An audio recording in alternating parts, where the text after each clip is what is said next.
इस देह का नाम मधुर भाई। मैं पांडव नगर अक्षरधाम मंदिर के पास पांडव नगर आश्रम पर क्लास करता हूँ। मेरे को ज्ञान में चलते हुए 6 वर्ष हो गए हैं। मेरे को ज्ञान मिला जब मैं कॉलेज में पढ़ता था और आज मैं कॉलेज तक के बच्चों को पढ़ाता हूँ। और कॉलेज में पढ़ने से लेकर के और आज कॉलेज के बच्चों तक को पढ़ाने तक के जीवन में मैंने ईश्वरीय ज्ञान का भी पालन किया और आज कर भी रहे हैं और चल रहे हैं। तो मैंने समझा अपने जीवन के अंदर ईश्वरीय ज्ञान में कि जब मैं पढ़ता था तब मैं ये समझता था कि हमें इस ज्ञान के अंदर जब चल रहे हैं, चलते चलते काफ़ी सारी समस्याएं का पालन करना पड़ता है। नए नए ज्ञान में चलते हैं, कई बार धारणाएं नहीं हो पाती हैं। कई बार ये समझते हैं कि भाई हम ये करें ना करें, क्या करें कैसे करें, इन चीज़ों का हमें पालन करना पड़ता है। तो मैं अपने जीवन का अनुभव सुनाऊं तो जब से मुझे ज्ञान मिला आज से सही 6 वर्ष, उससे पहले से भी, उसके 2 वर्ष पहले से भी मैंने बाहर का भोजन बाहर का कुछ भी अन्न ग्रहण करना है त्याग दिया था। मैंने कभी भी किसी भी बाहर की ब्रेड वगैरह हो या कुछ भी हो, प्याज लहसुन का तो जीवन में मैंने जन्म से ही कभी प्रयोग नहीं किया। और जब से मेरे को ज्ञान मिला तब बुद्धि, वैसे भी कॉलेज की जीवन थी, यूथ लाइफ है, काफ़ी सारे मन करता है, काफ़ी सारे चीज़ों में भटक जाती है बुद्धि चीज़ों में। लेकिन फिर भी एक ईश्वर का साथ था ज्ञान में आने से पहले भी कि जिससे वो हमारे परिवार में हमारे पिताजी को ज्ञान मिला है, हमारी माताजी को ज्ञान मिला है। सबसे पहले पिताजी को ज्ञान मिला और माताजी ने और मैंने साथ में बैठ कर के कोर्स किया। तत्पश्चात हम मधुबन गए, शिविर अटेंड किए। जैसे आपको सुना रहे हैं कि कई बार कई तरीके की बीमारी भी आ जाती है, कई बार घर में कई प्रकार का टेंशन का माहौल हो जाता है, दुख भी आता है, समस्याएं हो जाती है। कई बार माताजी की भी तबीयत बहुत ज़्यादा ख़राब हो जाती है, कई बार इस देह की भी तबीयत ख़राब हो जाती है और कई बार फाइनेंशियली भी प्रॉब्लम हो जाती है। इस तरीके की भी कई बार समस्या आई, लेकिन हमने बाबा का साथ और स्वामान का हाथ कभी नहीं छोड़ा। बाबा ने एक बार, जो सबसे पहले मैंने डायमंड हॉल में जब बाबा से मिला, मुझे कई बार जैसे नया नया ज्ञान में चला था तब मुझे कई बार ये होता था कि भगवान सही में डायमंड हॉल में आता है या नहीं आता है, मेरे को उसमें संदेह होता था। तो जब मैं सबसे पहले बाबा से मिला तो मैंने बाबा से यही कहा, बाबा एक बार इस जीवन में अगर तूने मेरे को पहचाना और मैंने तेरे को पहचाना, तो जीवन में एक बार अगर मेरे सामने बैठा है तो सही में एक बार इस देह का नाम पुकार।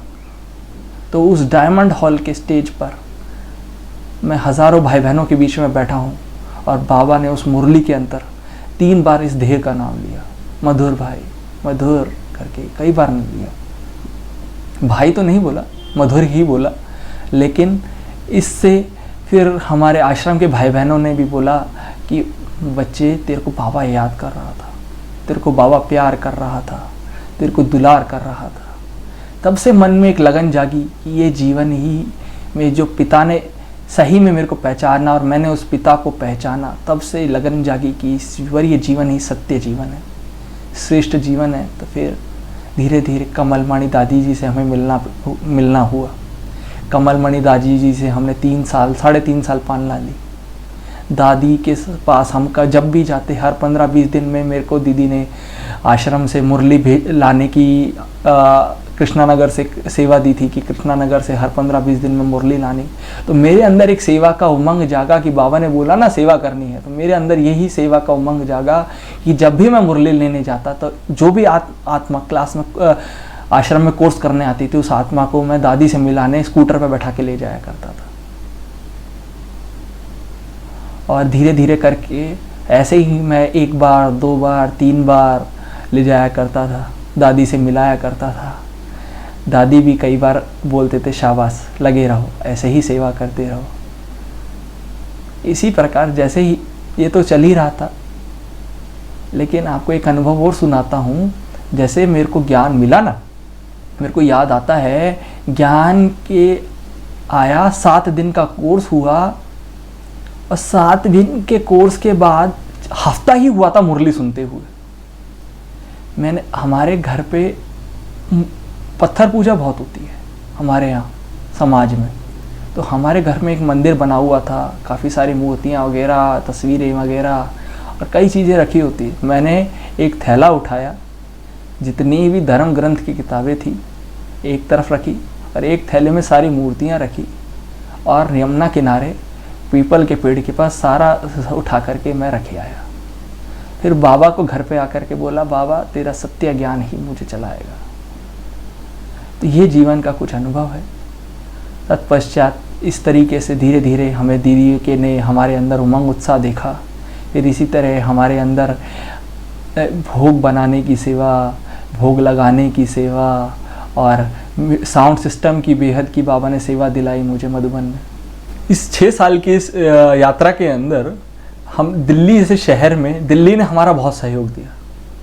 जो सेवा सीखी है हमने करना रॉयल्टी से, सादगी से, सरलता से, वो हमने दिल्ली ने सिखाई। पहले दिल्ली में कोरोना काल से पहले संगठन योग हुआ करते थे।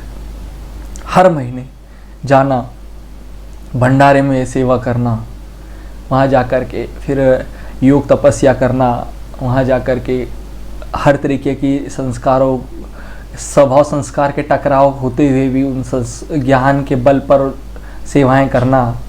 इस तरीके से हमने दिल्ली के अंदर सेवाएं करना शुरू किया। फिर हमने दिल्ली के अंदर बड़े बड़े प्रोग्राम भी अटेंड किए, फिर उनके अंदर सेवाएं भी करी।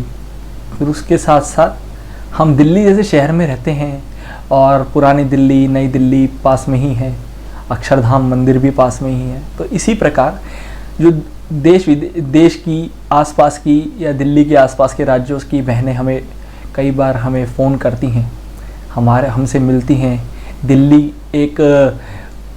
दिल्ली के चांदनी चौक और सदर जैसी जो जगह हैं, यहाँ पर दुनिया का, देश विदेश का हर प्रकार का सामान मिलता है। तो बहनें हमको बोलती हैं, सही बार सामान हम उनको प्रोवाइड कराते हैं। जो सामान उनके क्षेत्र में, उनके गांव में, उनके शहर में नहीं मिल पाता है, फिर वो हम दिल्ली से दिलवाते हैं उनको। कई बार वो वहाँ से फ़ोन कर देते हैं तो हम उनको दिलवाते हैं, उनको प्रोवाइड कराते हैं।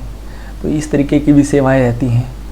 और कई बार हम लोग फिर और भी सेवाएं तो करते ही हैं। साथ में सबसे जो हमने जो सेवा के अंदर जो जिसमें हमने हमारे अंदर बल भरा, वो थी हमारी प्योरिटी की सेवा। प्योरिटी मैगज़ीन को तो आप सब जानते ही हैं, अखबार है ना, अखबार छपता था पहले। कोरोना काल में ही जब शुरू हुआ तब से वो अखबार को यज्ञ ने बंद किया है। पहले तो काफ़ी सालों से छप ही रहा है। तो मेरे को तो ज्ञान सेवा करते हुए 3-4 साल ही हुए प्योरिटी की। लेकिन प्योरिटी की सेवा में हम जहाँ प्रिंटिंग प्रेस में जाया करते थे नोएडा, वहाँ हम कुमार एक दूसरे से मिला करते थे। वहाँ पर एक दूसरे से चिट चैट भी करते थे, बातें भी करते थे। फिर एक दूसरे के साथ फिर सारा दिन बैठ कर के उसकी पैकेजिंग करना, उसकी डिस्पैचिंग करना, फिर अगले दिन जा कर के उसको फिर पोस्ट करके आना। तो इस तरीके की हमने 3-4 साल सेवाएं करी।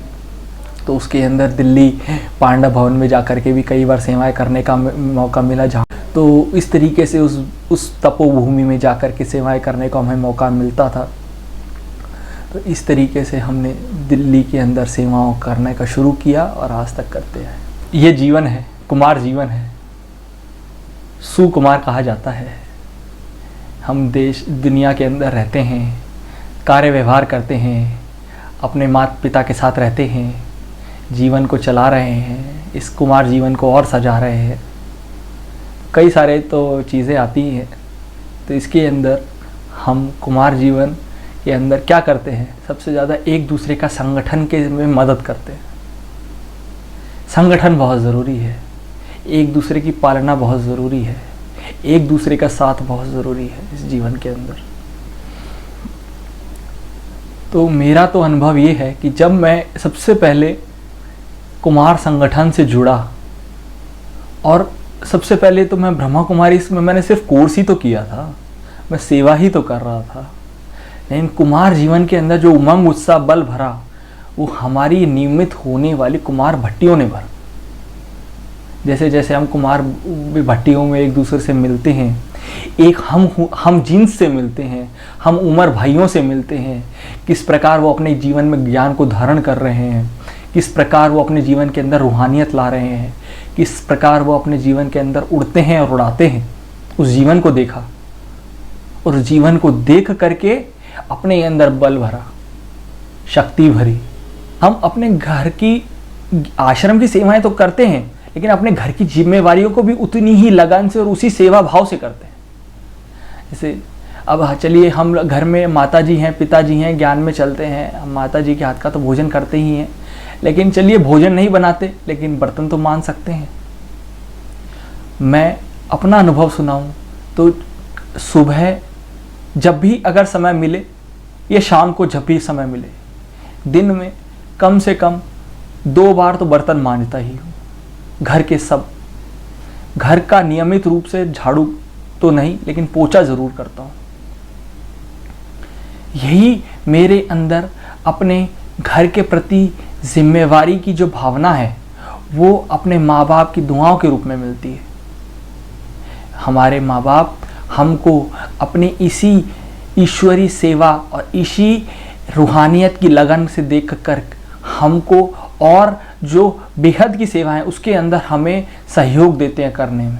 चाहे वो हमारे साथ नहीं जा पाते उन सेवाओं में, लेकिन वो हमें कभी रोक टोक नहीं करते कि आपको यहाँ नहीं जाना है या वहाँ नहीं जाना है या आपको ये कार्य नहीं करना है, क्योंकि उनको पता है कि हम अपने जीवन के अंदर हर कार्य प्रति, चाहे ईश्वरी सेवा हो, चाहे लौकिक जिम्मेवारी हो, उसके अंदर बैलेंस बना करके चलते हैं।